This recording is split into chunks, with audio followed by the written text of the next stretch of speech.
Hey everyone, in this video I will look into this dataset poem sentiment from Hugging Face, and also I'll be working with the DistilBert model from Hugging Face, applying both the pre-trained version of it and also then later fine-tuning it for the specific dataset.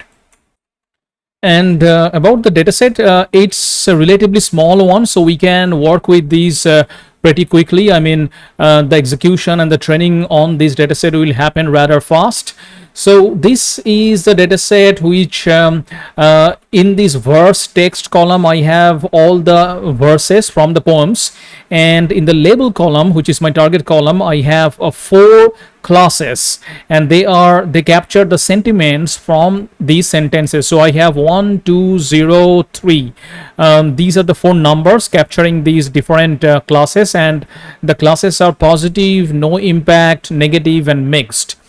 And the whole purpose of these model building here is to given a sentence, to classify the sentence among one of these 4 sentiments.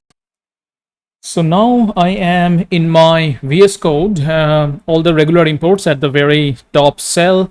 That is, I have transformers, Plotly, NLTK, and also torch.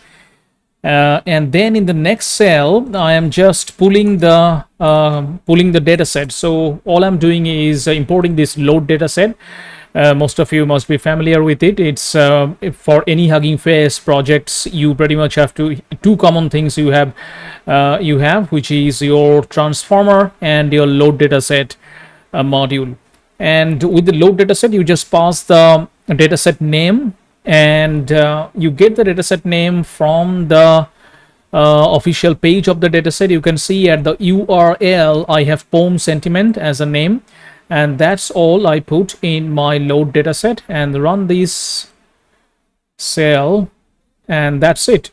That's my original dataset.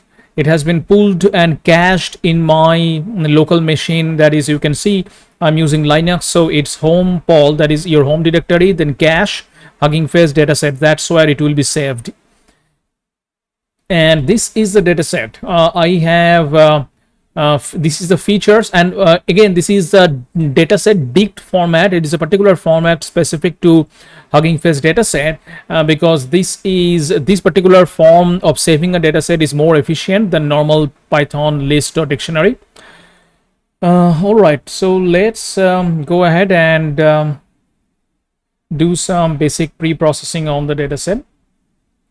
So first, I want to split. I want to get my train DS from that.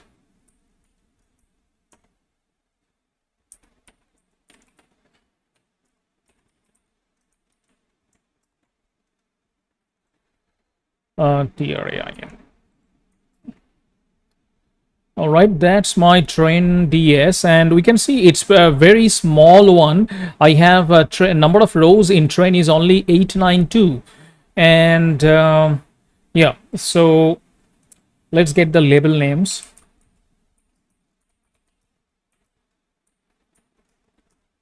HF.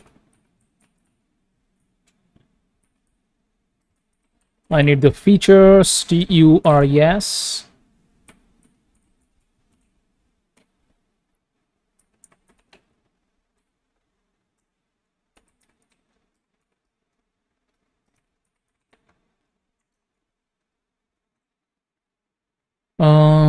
Okay, there is no S.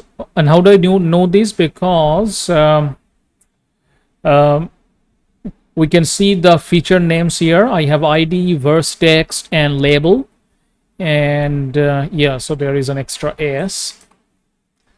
Yeah, so these are my 4 labels: negative, positive, no impact, and mixed.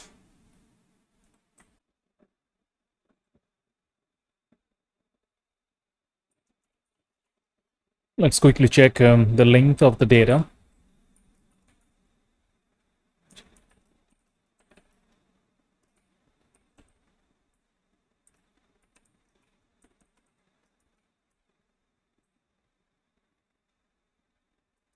And also just a single example from the trend. Let's just check the first element.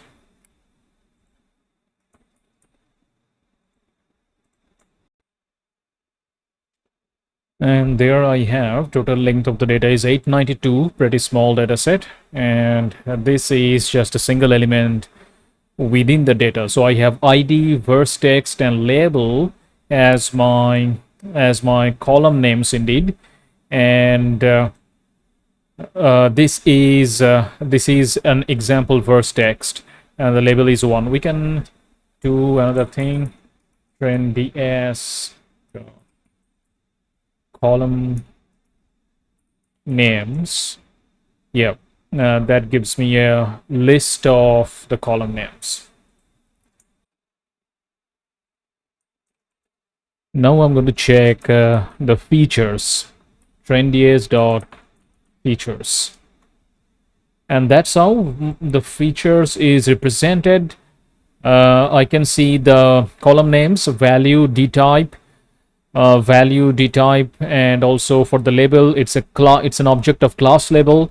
Number of classes 4, and the names are all the names of the classes. So the features, these attribute gives a pretty exhaustive view of your Hugging Face dataset. And features defines actually the internal structure of a dataset. It is used to specify the underlying serialization format. What's more interesting to you though is that features contains high level information about everything from the column names and d types to the class level as well. So you can think of features as the backbone of a dataset in Hugging Face. And now I'm going to check just some elements from the trend.ds. So trend.ds, if I just trend.ds, if I just print, let's say, the first two elements,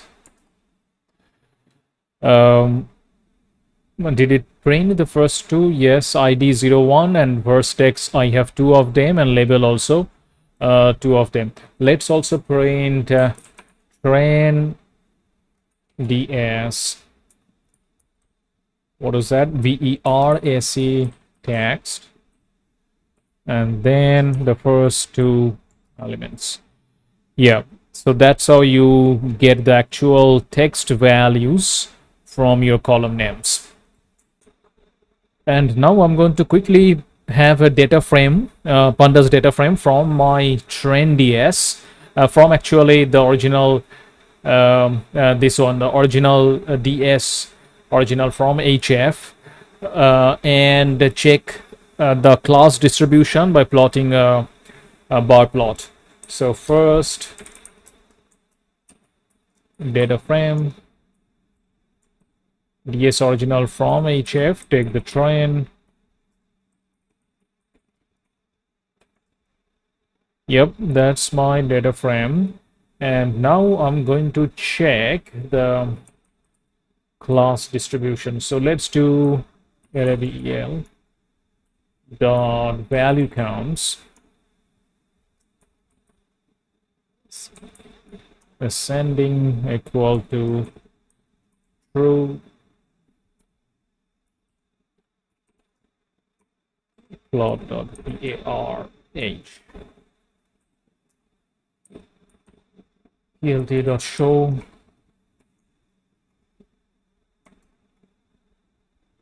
yeah, so looks like most of my classes are 2, so it's rather unbalanced data set.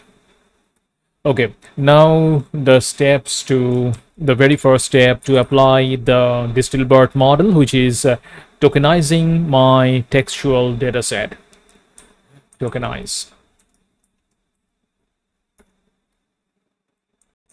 So transformer models like DistilBert, etc., cannot receive raw strings as input. Instead, they assume the text has been tokenized and encoded as numerical values. So our model, that is DistilBert, that I'm going to use, expects each character or each textual data or string to be converted to an integer, and that's pretty much the job of the tokenizer.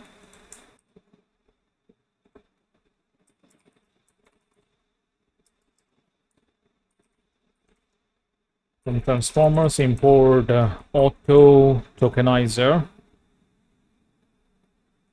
and have I made a spelling mistake here? Let me quickly check.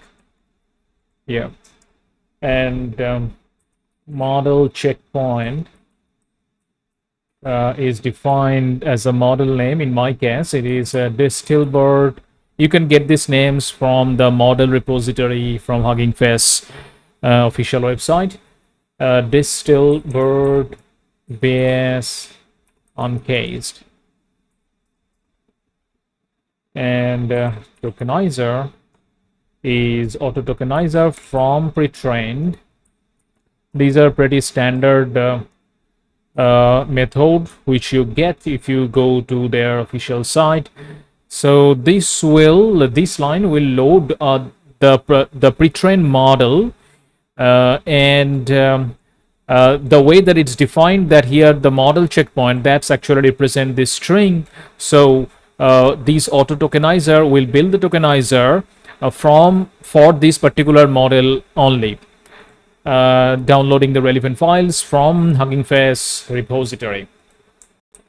Now, the AutoTokenizer class belongs to a larger set of auto classes whose job is to automatically retrieve the model's configuration and also the pre-trained weights or vocabulary from the name of the checkpoint. For example, my checkpoint name is DistilBert base uncased. This allows you to quickly switch between models, but if you wish to load the specific class manually, you can do that as well.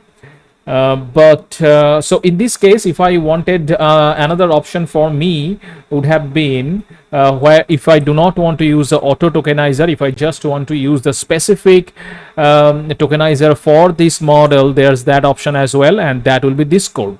So in that case, I have to import this DistilBert tokenizer and then invoke this by doing this line, DistilBert tokenizer.from pretrain and model checkpoint. So only difference is this particular module. So here on the top cell, I'm using AutoTokenizer, and another alternative to do is to use the specific models tokenizer, which is DistilBert tokenizer.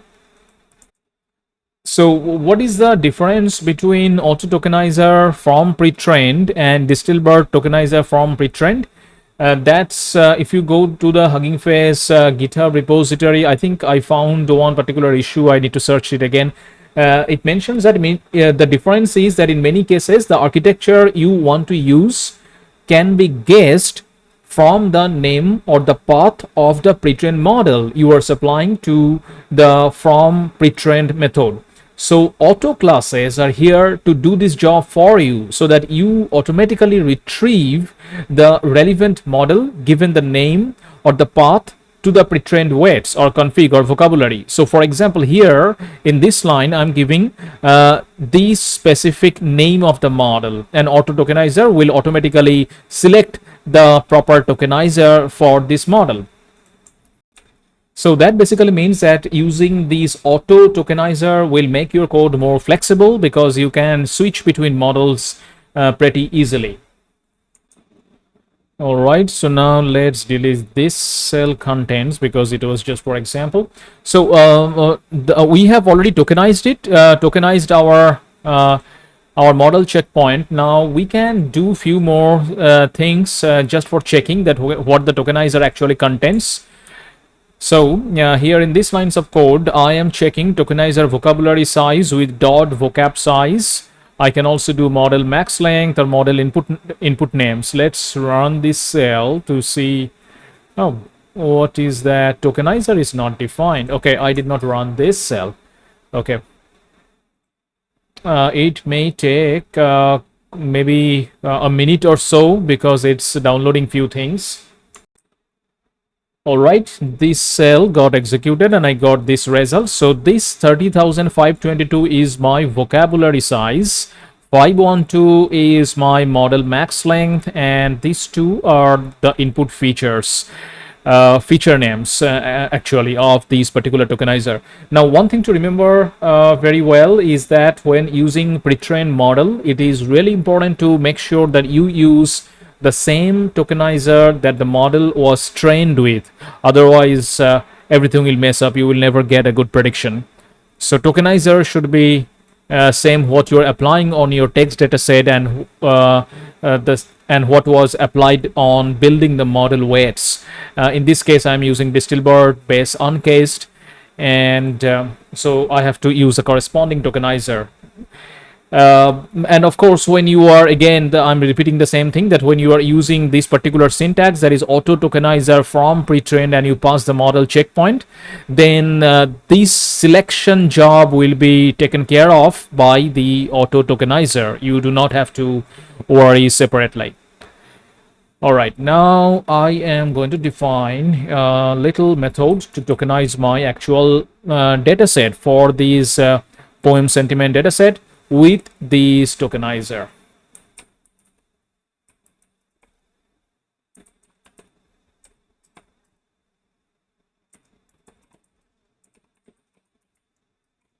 That's my tokenizer, and that will be batch, and my column name was verse text.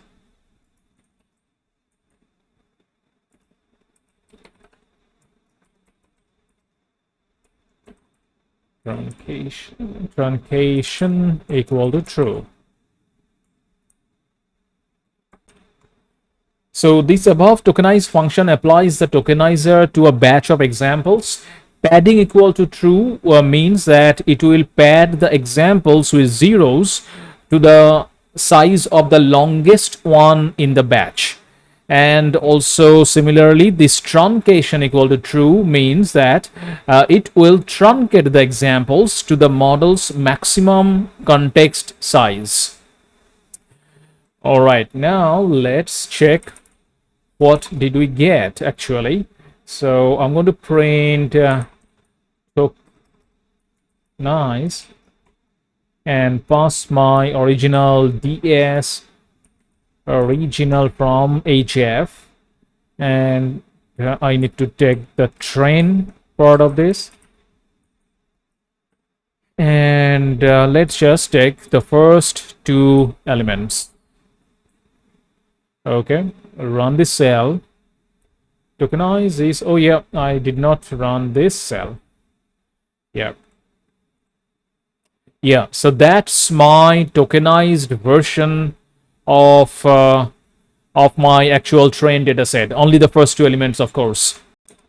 And here in this result, we can see the result of the padding. That is, we said padding equal to true here.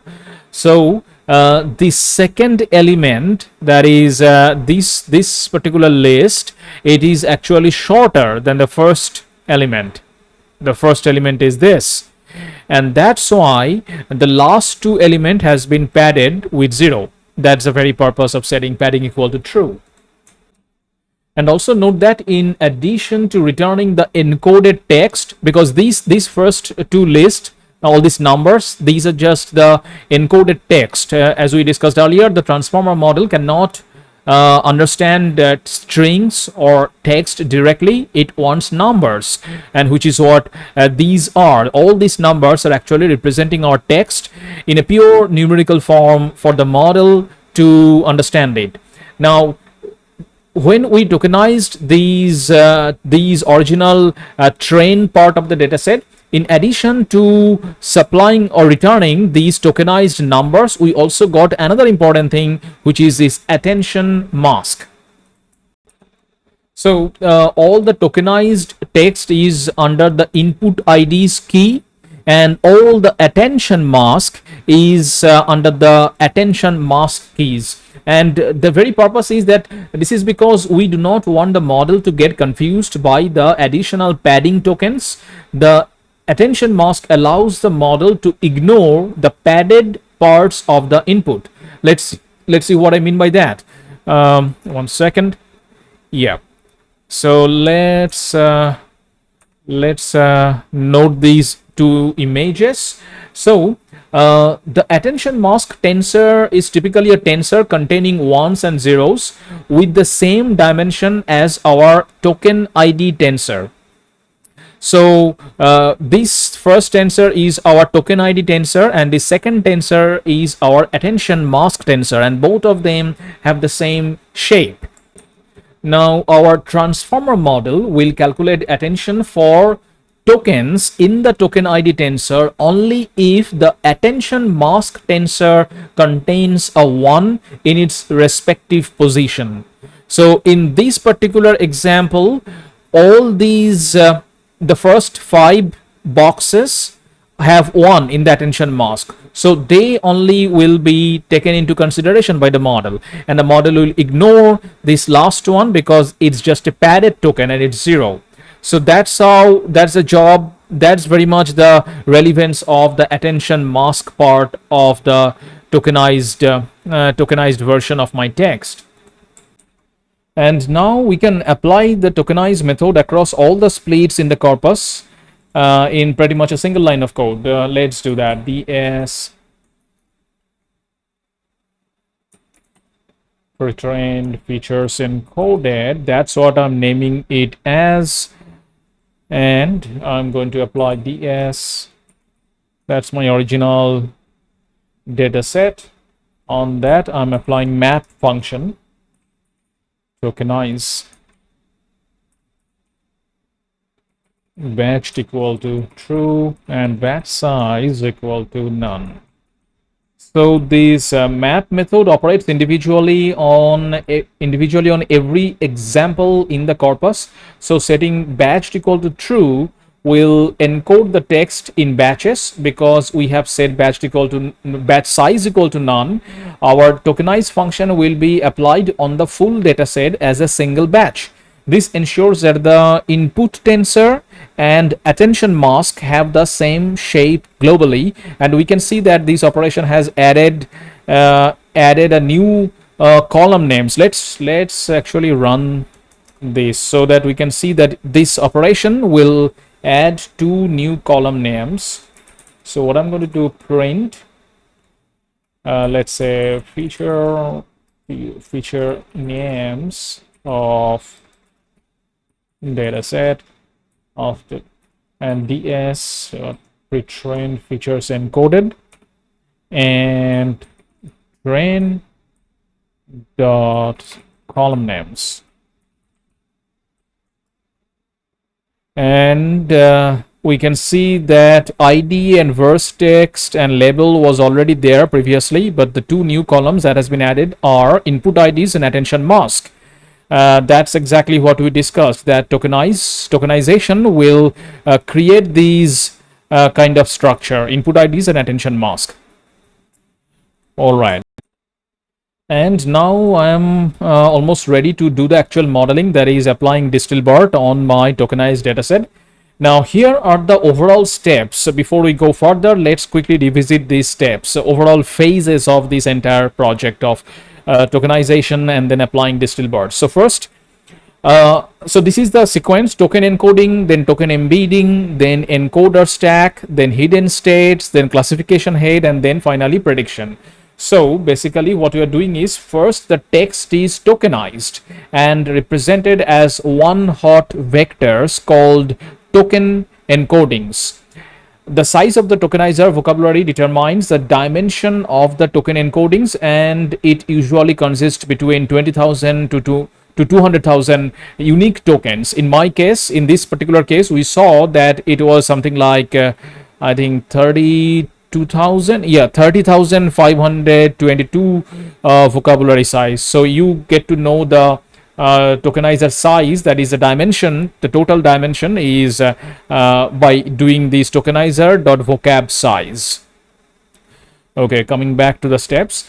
Yeah, so so after the tokenization, next these token encoding are converted to token embeddings, which are vectors living in a lower dimensional space. The token embeddings are then passed through the encoder block layer to yield a hidden state for each input token. That's how that hidden state is like we are completely getting from the pre-trained models, and that's like the starting position for further modeling or further fine tuning. And if you do not want to do fine tuning, then this hidden state is kind of like your final state based on which you can apply predictions. All right, now time to do our DistilBert pre-trained model invocation. Let's first import it. Transformer, MERS, sorry, transformers, import auto model, then model checkpoint, CKPT DistilBert best CSD, and then I need to define the device because I need to definitely need to bring in my GPU here. So I need to pass all the variable to my GPU if that is available. Torch.device. These are actually hugely GPU intensive workflow. Torch.CUDA is available L CPU model equal to auto model from pre-trained model checkpoint. That is not device. I have to do to device. All right. And now after executing this cell, I need to get the hidden steps. What we discussed, that this is the kind of one of the most important part in the entire sequence, because this is going to be the starting position or the starting point for further calculation or further modeling. So now I'm going to define a method to extract the hidden state for the whole data set.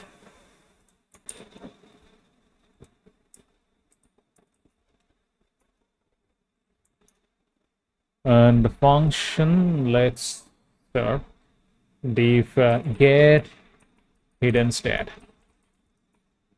It will take the batch.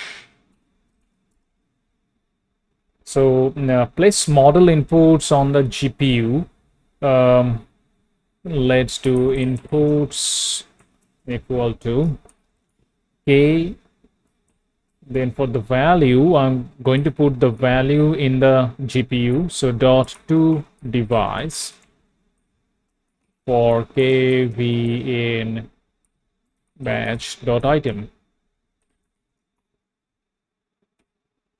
Now I need to pass a condition as well. So that condition will be if k in Tokenizer, I need to get the model input names. So this is the one, Tokenizer dot model input names. That's what is my key names. Now with let's define context manager torch.noGrad, because I do not need these unnecessary gradient trees in my torch tensor here in this step. With torch.noGrads, sorry, last hidden state would be equal to model. Just invoke the model, double star, and your inputs. That's all. And to get the last hidden state, you have to get that attribute name last hidden state. That is all, and then return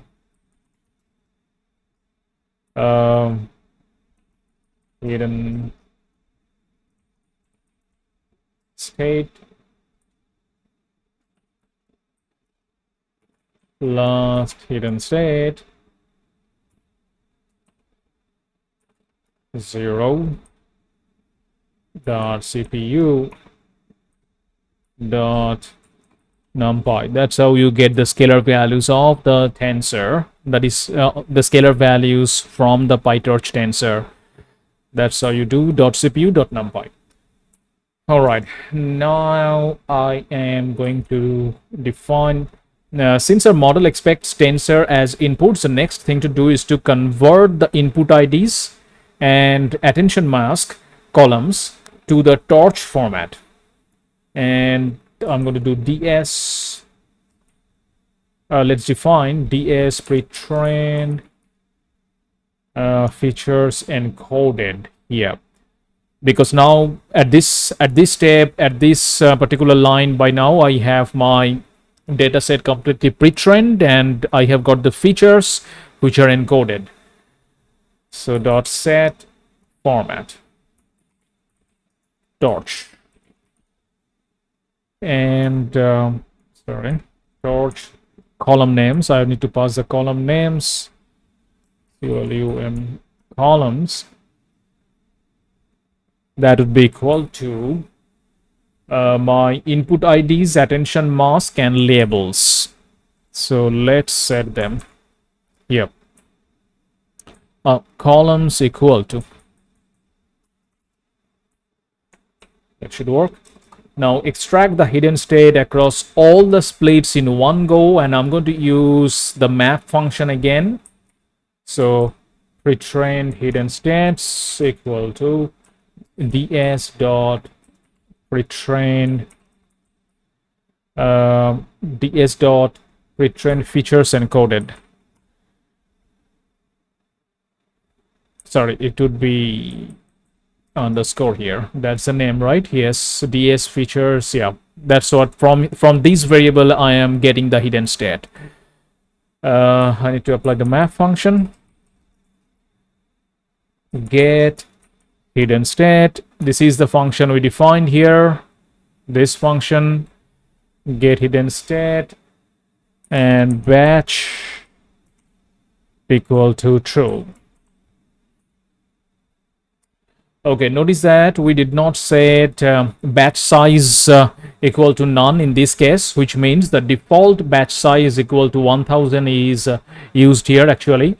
So yeah, that should work. And the last thing I want to do is get the column names.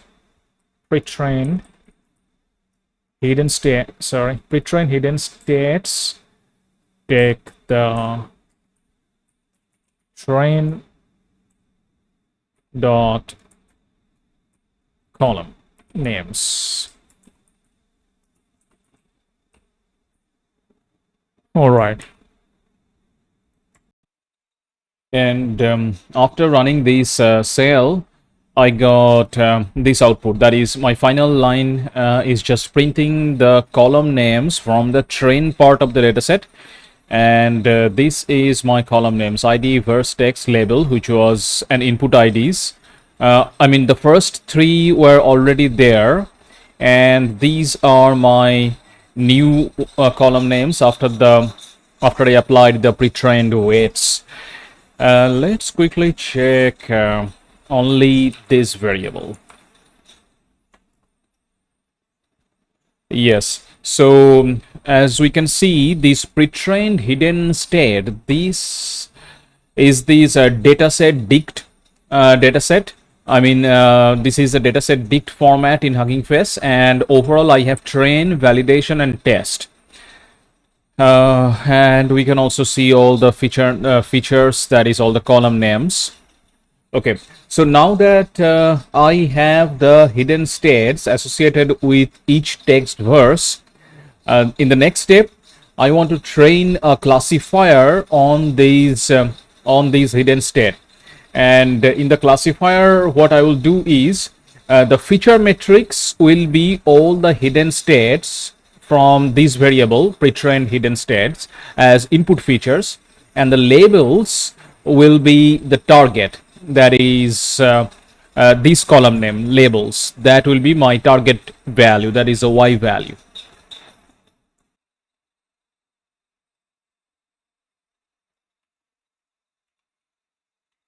Xtrain will be np.array,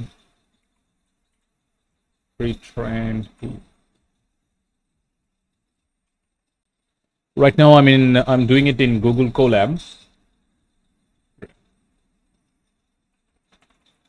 Train. And I need to get hidden states. Okay. Let's see if it's working actually. Yes. Okay. So that's working. And I need, similarly, I need my X valid and also Y train and Y valid. Yep.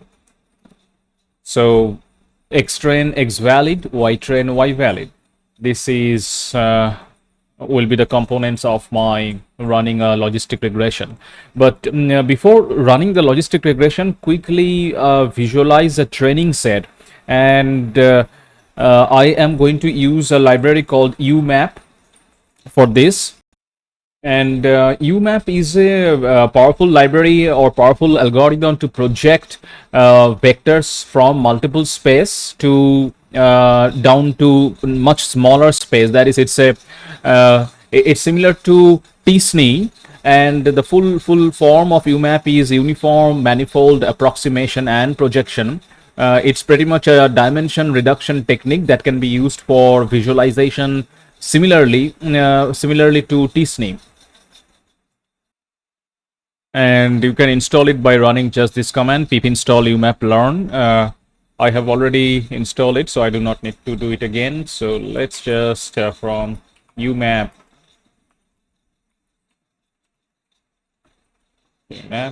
okay. And I also need min-max scalar sk learn.p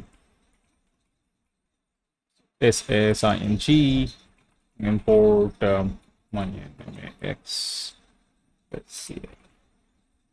All right. Oops.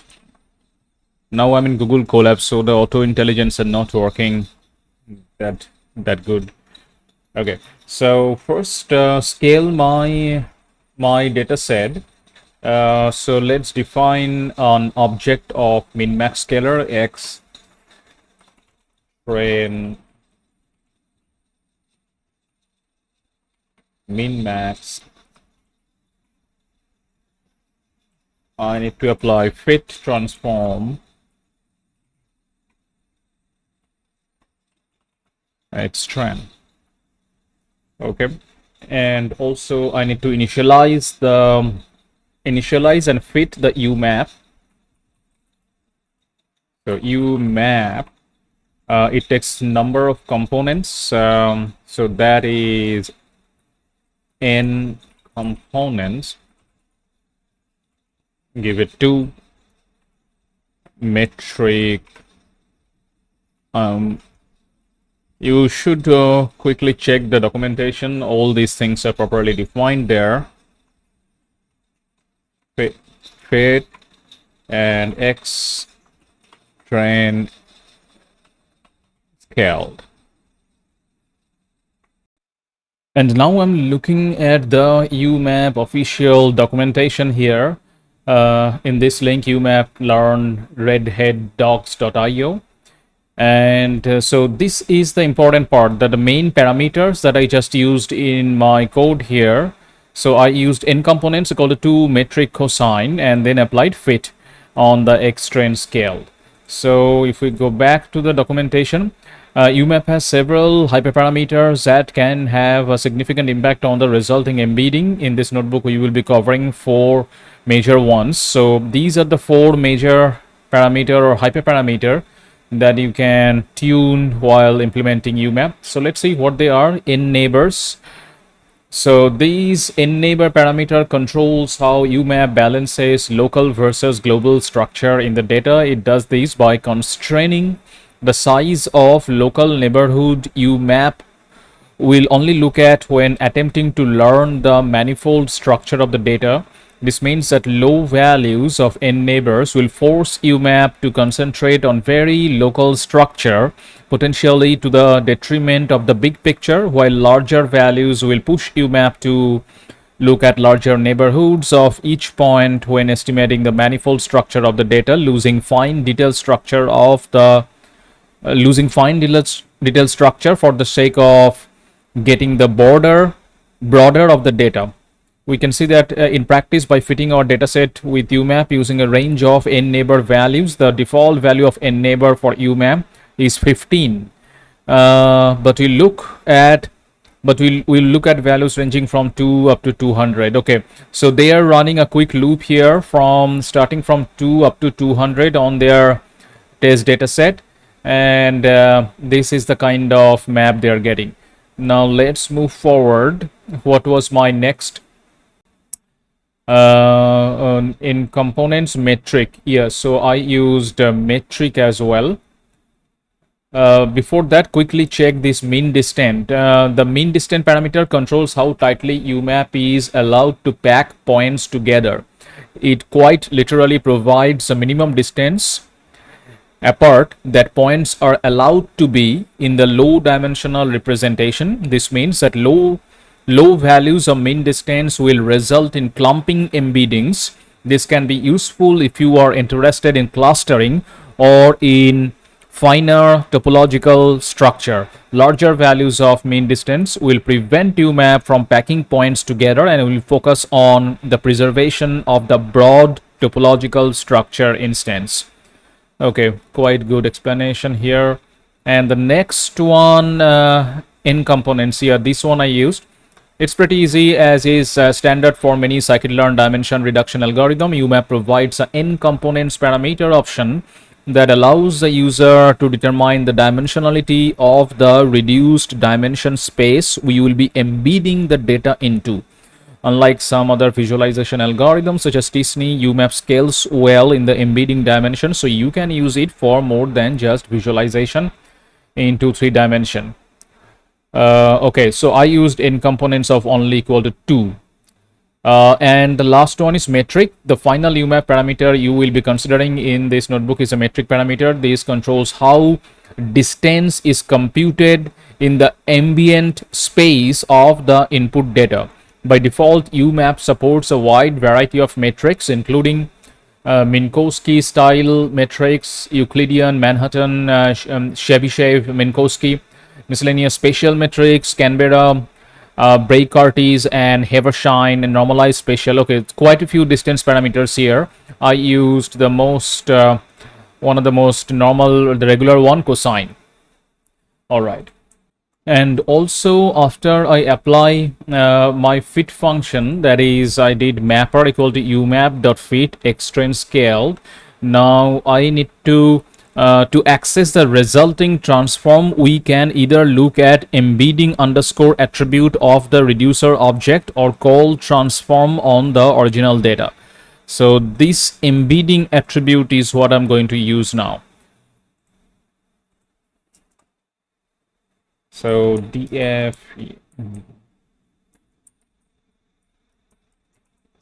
from hidden is equal to pd dot. I'm going to just create a data frame for AME and MAPPER dot embedding underscore, and columns will be equal to x y. Now define my y train. That would be my labels. Okay, just copy it.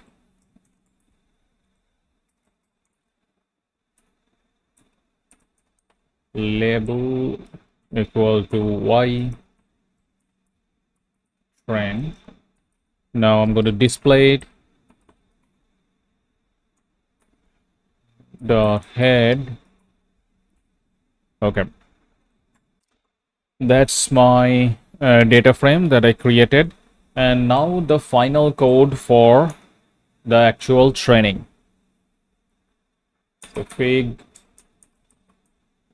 It says equal to 80 dot.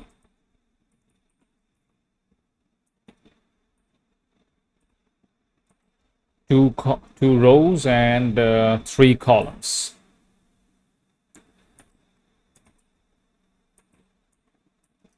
Width size, let's keep it at 7 and 5.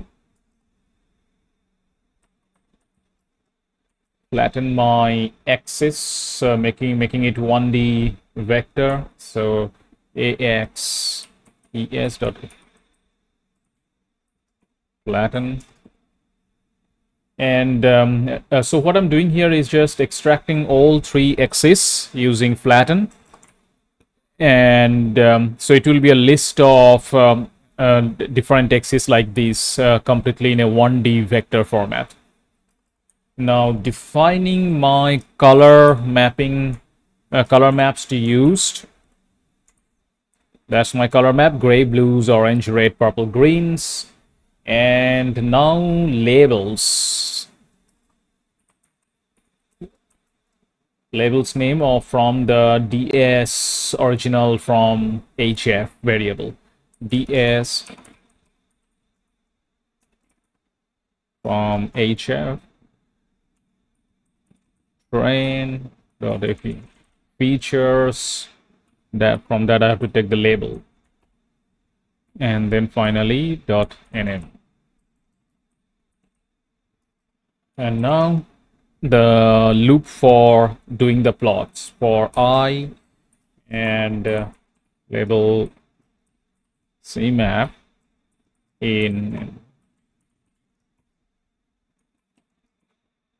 zipping off. I have to do a zip of labels and cmaps.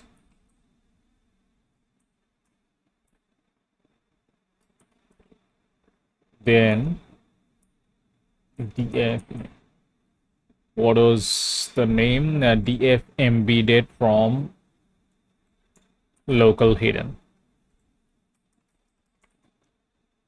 Df embedding, sorry, no, I have to, no, yeah, I'm on the right path. Df embedded from hidden. On that I have to run query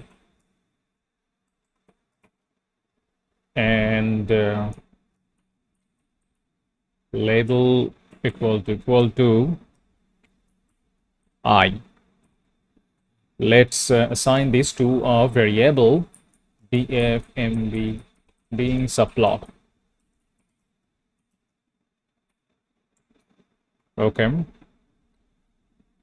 And then I have to get hold of my access I dot hex plot. I'm going to use here hex bin. So hex bin makes a 2D hexagonal binning plots of point x and y, and this function is mostly used when data has a lot of points.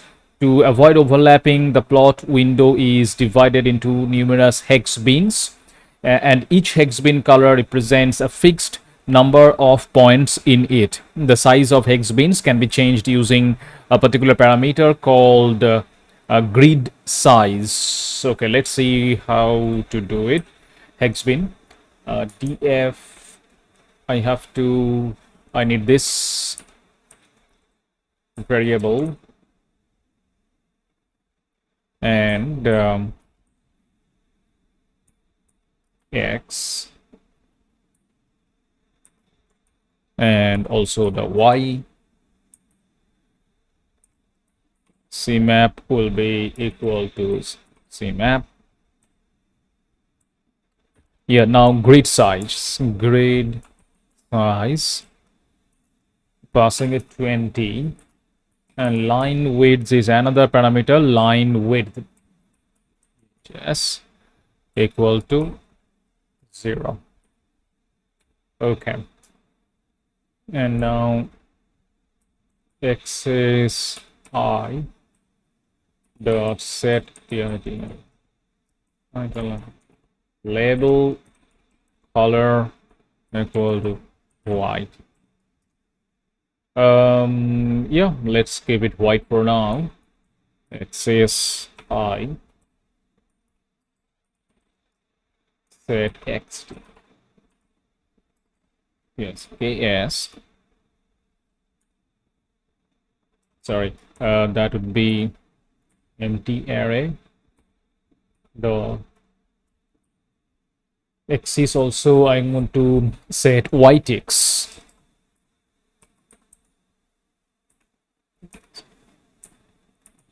Set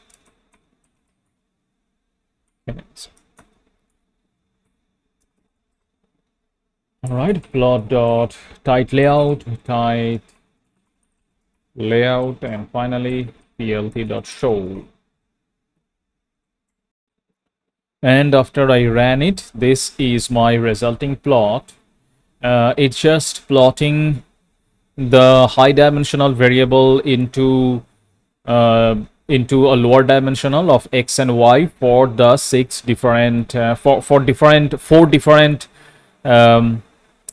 sentiments in my data set.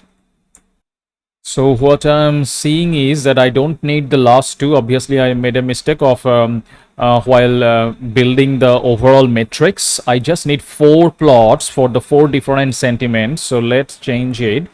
Make the subplot 2 by 2. And in that case, fixed size also will become a square fixed size 5 by 5 and run it again. Yeah, now it looks better. So these plots is just in two-dimensional from the very high dimensional space and plotting between x and y variables, x and y axis only. Okay, now finally I'm going to train a simple logistic classifier. Let's do that. Text. Yeah. And from sklearn linear model import logistic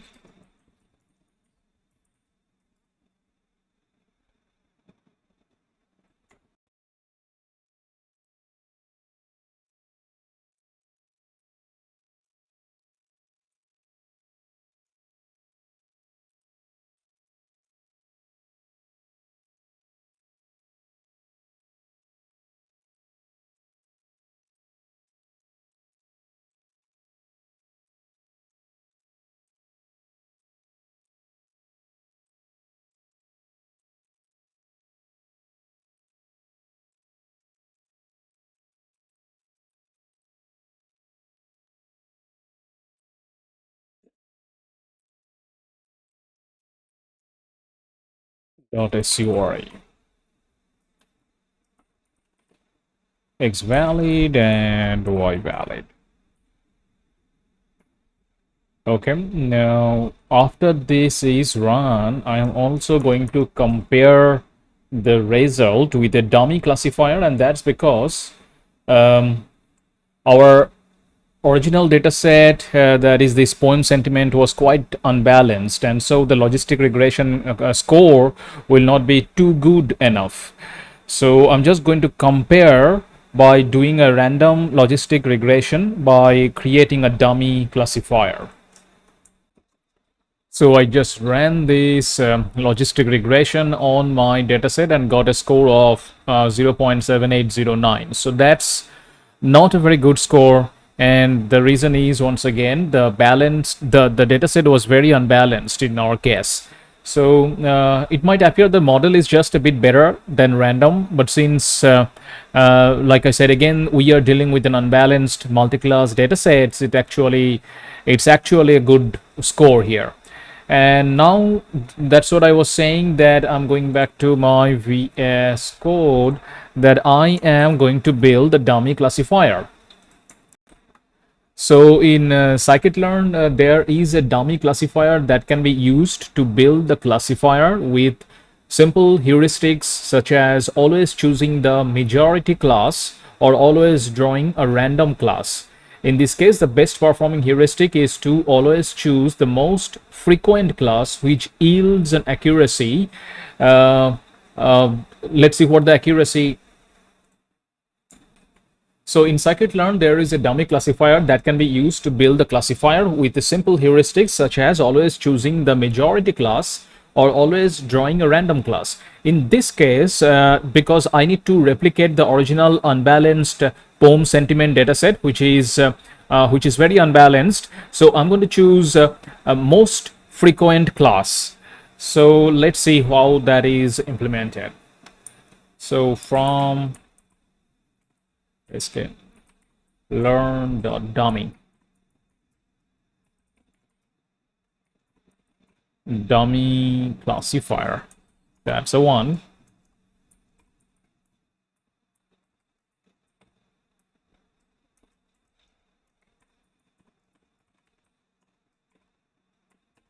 That's what I'm going to select most frequent. Let's see what the documentation is saying. All strategies make predictions that ignore the input feature value passed as the X arguments to fit and predict. The predictions, however, typically depend on values observed in the Y parameter passed to fit. Note that the stratified and uniform strategies lead to non-deterministic predictions. So what are the values of strategies? Parameter. Strategy to use to generate predictions. Most frequent. This is the one that I'm going to use. The predict method always returns the most frequent class label in the observed Y argument passed to fit. The predict proba method returns a matching one hot encoded vector. And for prior, the predict method always returns the most frequent class label in the observed Y argument passed to fit.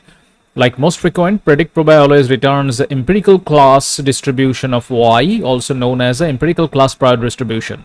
So the difference looks like in the most frequent, the predict proba method returns a matching one hot encoded vector, whereas in prior, the predict proba always returns the empirical class distribution of Y.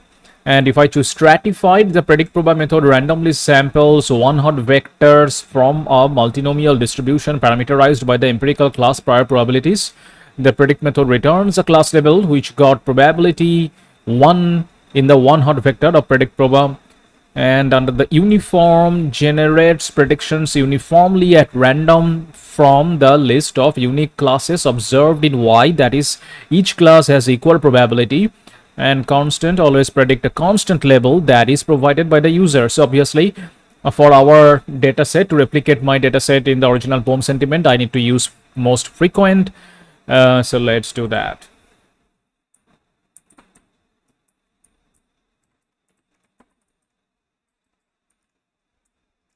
Okay, dummy clf.fit xtrain and yfn. I also need to print the result. Print dummy clf.score x valid and y valid. Take this to my Colab. I always love to type VS Code because the auto intelligence works so beautifully. In Colab, you don't get the auto intelligence prompt so quickly. Dummy CLF. Why I'm still getting DUMMOI underscore CLF. Okay, let's just run. Yeah. So we can see here for this dataset, the score is 0.65, which is actually much worse than what we got for our dataset, which was 0.78. So that's what I wanted to just see, that our dataset, although by the pure number it looks like relatively not so good, but actually this score is very good for an unbalanced dataset. All right, so up to this point, what we did is we took the pre-trained weights from DistilBert, from Hugging Face, and made a prediction on our POEM sentiment dataset and got a score, and our score is 78%. Now the next part, the next phase of our training, which is we are actually going to fine-tune the DistilBert model. That is, we are not going to stop at the hidden state but we are going to get the hidden state and then start the next phase, that is fine tune the model specifically for our data set. So the fine tuning requires a classification head to be differentiable, which is why this method usually uses neural network for classification. Training the hidden state that serves as inputs to the classification model will help us avoid the problems of working with data that may not be well suited for the classification task. Instead, the initial hidden states adapt during training to decrease the model loss and thus increase its performance. Now I need to do import few things. So from transformer, import auto model for sequence classification, and number of labels will be just our length of the original DS, the train part, features, label, finally dot names. That's our number of class, number of labels, and the model will be auto model for sequence classification dot from pretrained, and here I'm going to give model checkpoint CKPT, which we have already defined to be DistilBert, and num labels equal to num labels. I got to transport the entire tensors to device so that it uses the GPU. Now from, I also need to, after running the model, I also need to have the proper metric to evaluate the model. So sklearn dot in metrics import accuracy score and F1 score. Now define a quick method. Define a quick method for these for calculating the metric.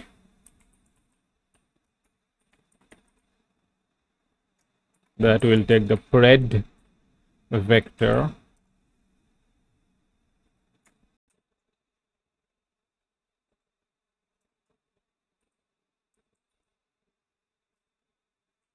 Now labels, I'm setting to pred dot label IDs. Now this pred, that is argument to compute metric, is the output from the Hugging Face predict function.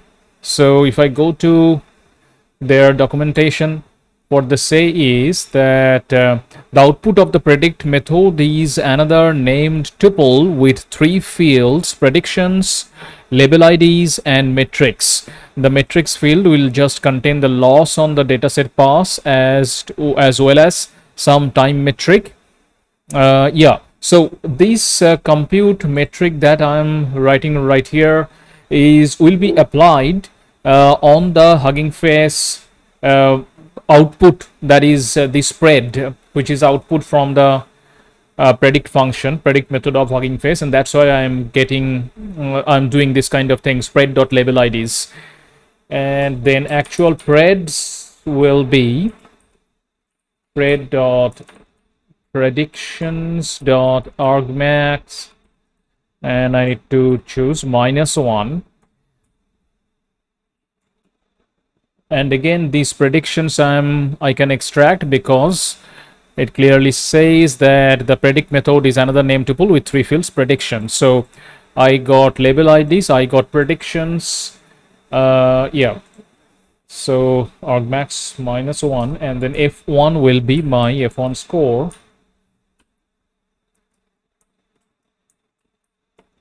That will have labels as a first and preds. and let's define the average param equal to WEI. So what it says is a font score is equal to 2 multiplied by precision into recall divided by precision plus recall. And the average parameter, let's quickly look at that. Labels array like, where is the average parameter? Yeah. So this average parameter can take one of these binary, micro, macro, weighted. Under the weighted, calculate metrics for each label and find their average weighted by support, the number of true instances for each label. This alters macro to account for label imbalance. It can result in an F score that is not between precision and recall. Okay. Yeah, so that's why I'm choosing weighted WEI GHTD. Yep. And accuracy will be accuracy score and labels threads. Return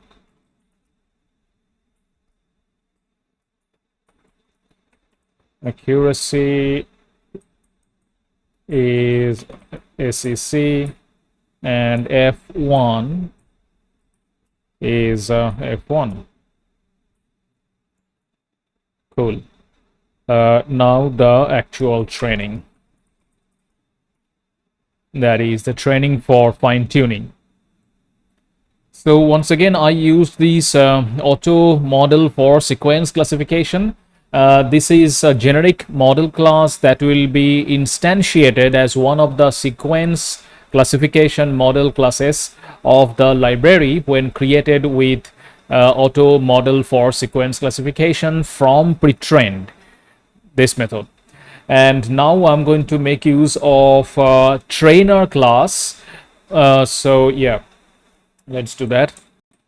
Actually, before using the trainer class, I have to define all the arguments, and for that I'll be using a training argument class. This class stores a lot of information and gives you fine-grained control over the training and evaluation. The most important argument to specify is output dir, that is output directory, which is where all the artifacts from training are stored. So let's import all those classes, transformers, trainer, and training arguments. Define the batch size to be 12.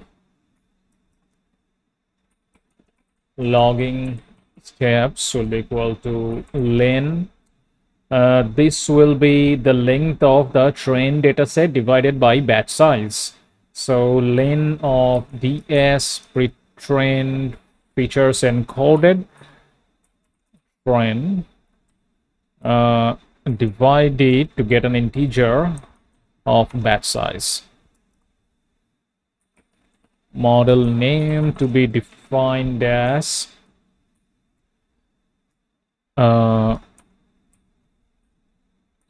model CKPT. To that, fine-tuned POM, because this is a POM dataset. And now the training args, which is my training arguments. First one is actually it was a model name that will be put to my output dir. Okay, now all the other parameters I'm going to define model name, and they are my other parameters. Number of training epochs, I'm keeping it at 2, but because I want the training to be relatively to be executed relatively faster, but in actual cases definitely you have to increase it.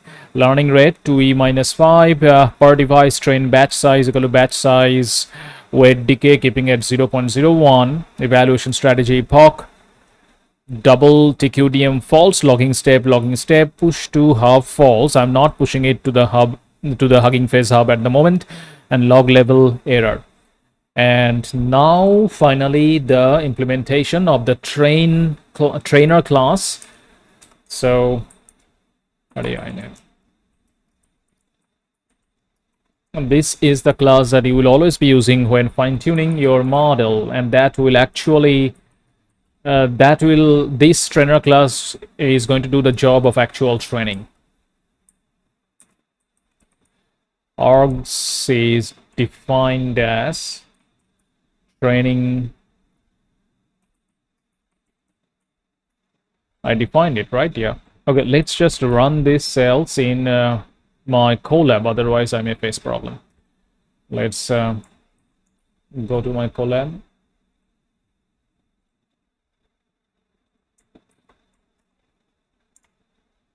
Also, let's take this.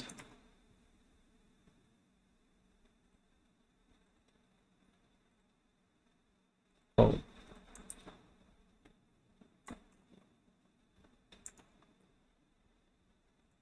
Yeah, let's define the trainer class here, and then I'll copy and paste into my collab.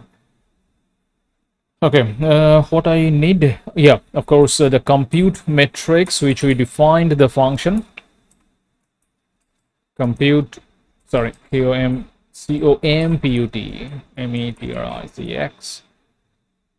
equal to compute metrics.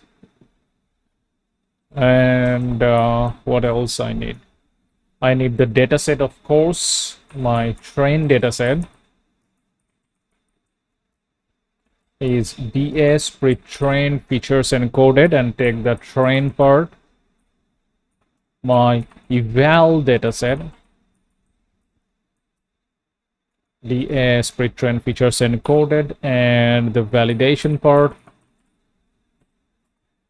And also I need the tokenizer, which we already have defined to be Tokenizer. And finally, just trainer.train. That is all. Copy it and going to my collab, paste, and run this cell. Invalid syntax. Oh yeah, of course, I forgot the comma over here.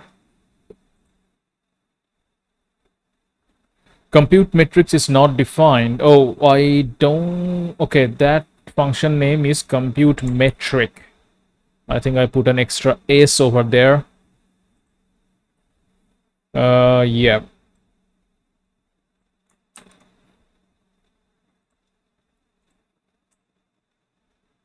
Run it. Yeah. It's pretty small data set with 800 plus some rows, so it should get over really fast. Yep, that's done. The training is over 2 epochs. Now get the predictions output. Preds output would be equal to trainer.predict DS pretrained encoded validation. And finally, I also need preds output dot matrices. Okay, 6. Okay, let's just copy these two things here. Okay. All right.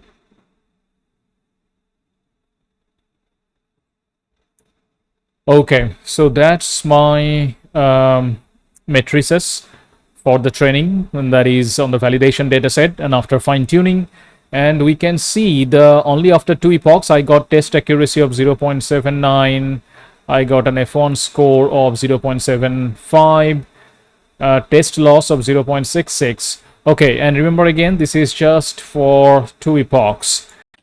And now I'm going to do the last step, which is error analysis, whereas I'm going to detect the wrong labels by putting the actual and the predicted side by side. And a simple and yet powerful technique is to sort the validation samples by the model loss. when we pass the label during the forward pass, the loss is automatically calculated and returned. Now only thing I have to do is write a function that returns that automatically calculated loss, then build a data frame which will have the loss for each of the rows in my validation data frame, and then thereby I can show the actual labels, predicted labels, and the corresponding loss all side by side for each row in my validation dataset. So let's define a function first. So I need to first get my cross entropy loss from torch.functional. So from torch.nn.functional import cross entropy. And here, sorry. And then my actual function for the pass with so this one will give me both the loss and the labels. So let's define as forward pass with loss and label batch.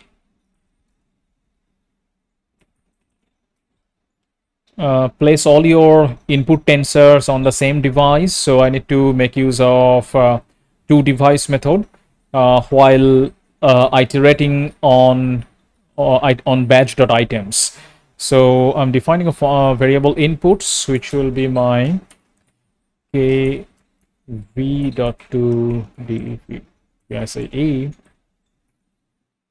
for kv in batch dot items. I also need to pass a condition if k in okay, we used this particular method earlier as well. That is a particular way of writing code in our previous function. That is if k in tokenizer dot model input names dot model input names. Now a context manager, because I do not need to carry all the gradients on PyTorch tensor, so I'm going to do torch dot no grad.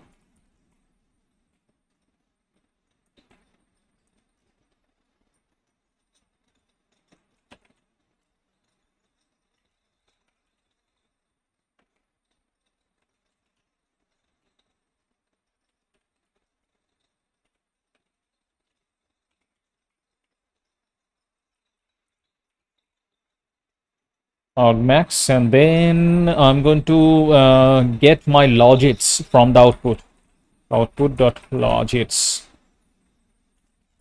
along axis of -1. So in general, these in machine learning, logits is the unnormalized final score of your model.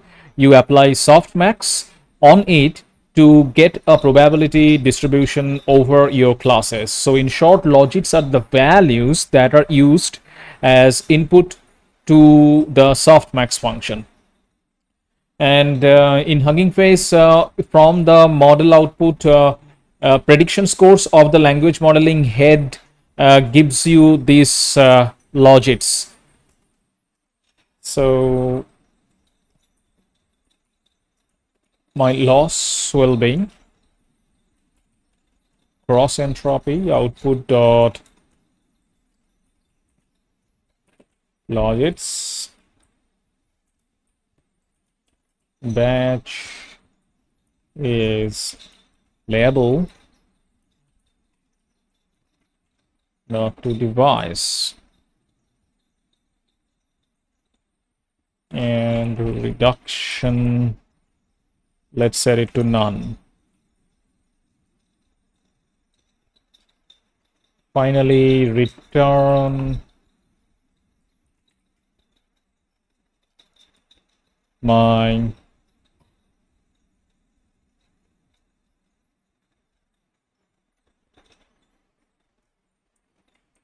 sorry, loss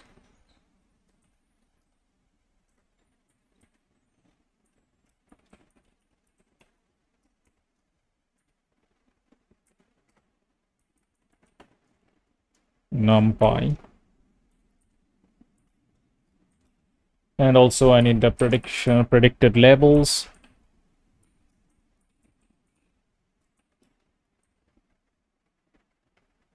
That will be pred label dot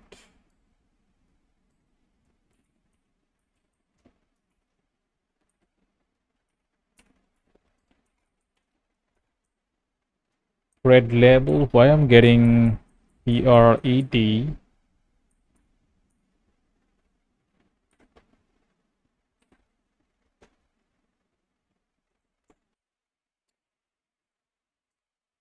I need this colon outside, and similarly, yeah. Cool. Oh, extra comma here. Cool. All right. Now in the next step, so let's get this method to my collab here, and now I need to get the values. So ds convert our dataset back to PyTorch tensor. So ds pretrained features encoded dot set format torch. That's how I'm going to convert the dataset back to PyTorch tensor. Torch, and you set also the columns. So our column names, as we remember, they are input IDs, attention mask, and labels. Yeah. And now compute the loss values. ds pretrained features encoded validation will be ds feature. So what I'm doing, ds features encoded validation dot, oh, this is pre-trained. 1 second. Map. I'm going to use a map function so that these function so that each element of this is changed by the function that I'm going to pass within the map function, and that function that I'm going to pass within the map will be this one, forward pass with loss and label. So this method then will be invoked on each element of this vector. So dot map, and then batch size, set it 16. Copy this thing, go to my collab, and run it. Unexpected EOF while parsing. Yeah, I think I made a syntax error there. Let's fix it. Yeah, of course, I did not close.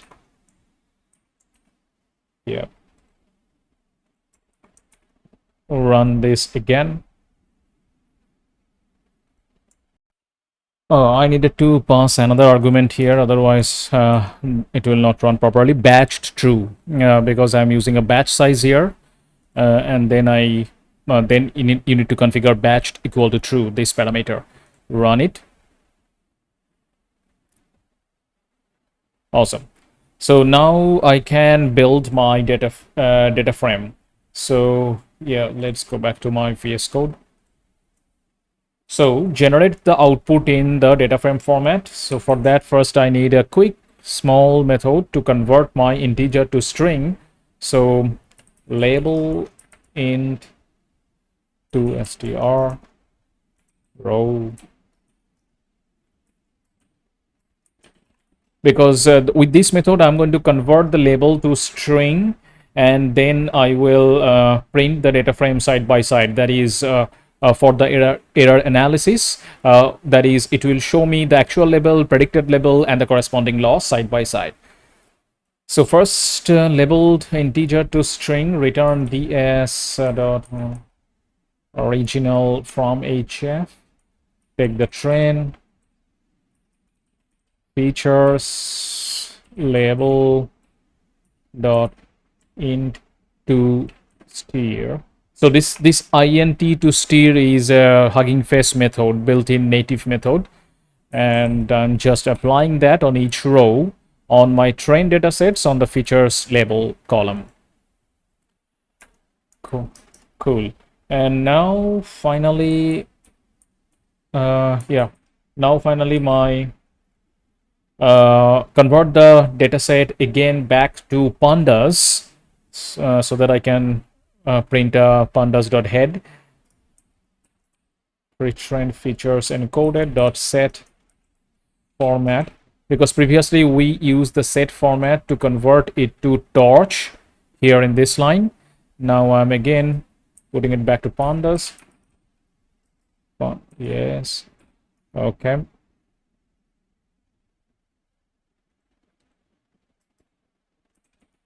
My columns are, remember, verse text label was there already, and the new thing that I am adding is predicted label and loss. So define the column as this. Then df test, that will be ds pretrained features encoded validation. Take everything, sorry, column,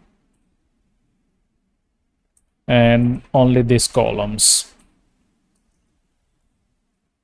Df test label would be equal to df test label dot apply into steer, the method that we just defined. And yeah, so last one is I just need to so now print the head. So df test dot so I need to sort values, of course, by loss. And first I'm going to show the ascending one, that is all the wrong, incorrectly predicted labels will come first, that is all the rows which has the highest loss. So ascending true, sorry, ascending false, ascending equal to false dot head 10. Let's go back to my Colab, paste it.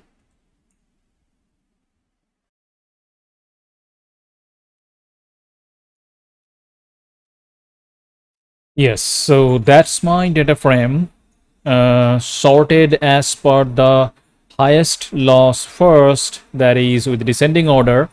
And we can see that these models, they are the highest loss because we can obviously see the label, the actual label and the predicted label are different. That is, the predictions are all wrong here, all incorrect. So the actual is positive, predicted is no impact, and that kind of continues for all of them. And now I'm going to do just the opposite of this. That is, now I'm going to do df test, but this time ascending will be, oh, 1 second, and this time ascending will be false. Actually, ascending will be true. So I'm setting ascending equal to true and running this cell. Yeah, so this is where I have the minimum loss first, and the loss is gradually increasing. So we can see in this case the label, the actual label and the predicted label are the same. And remember again that this fine tuning was just run for 2 epochs. So for any better result, you have to run it like for at least 15 to 20 epochs. And also, the original dataset that I used, that is this POEM sentiment, is a very small dataset. So the fine tuning was done on a very small samples of the data. So for large dataset, for large custom dataset, definitely your fine-tuned result will be relatively much better. All right, that pretty much wraps up this video. If you have liked this one, smash the like button and also do subscribe, because I'm going to do many interesting NLP projects over the coming days and weeks. So see you in the next one. Thank you very much for watching.